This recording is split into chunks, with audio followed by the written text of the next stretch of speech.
يكونوا يتمسخروا وانا ماشي بهالعربايه، واولاد صغار اصغر من اولادي، واحيانا شباب كبار بكونوا يتمسخروا. فخوره فيك وفخوره بالشيء اللي بتعمله، الله بكفي انك يكرمك. انت انسان بدك تطعمي اولادك بالحلال. الله يجزيك الخير. مرحبا عمو. اهلا عمو، حياكم الله. مسموح اصورك؟ رح ينزل على الميديا هذا عادي؟ الحمد لله اشتغلت اليوم، هينا طعميتها الاولاد اليوم. ما اشتغلتش اليوم ما اكلوش. لقمة عيش اولادنا اهم شيء تكون بالحلال.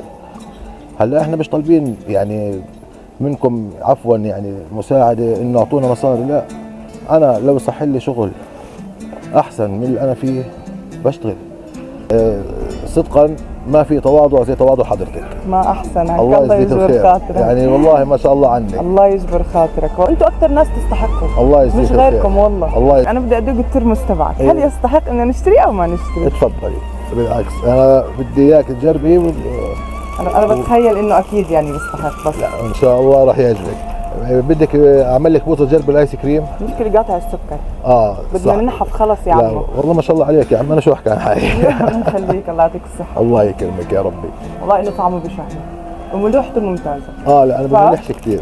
لا كثير ممتاز، فالكل يجي يشتري من عند عمه. اهلا وسهلا فيك. وين بسطتك موجودة؟ انا في عمان جبل القصور، في سوبر ماركت التميمي. عند التميمي. نعم، بالقرب من مسجد التوابين تقريبا. فشكرا كثير لك. العفو يا عم. شكرا على الترمس اللي كثير زاكي. بالعكس والله كل الله الاحترام يا عم. يسعدك. الله شكراً يكرمك. كثير.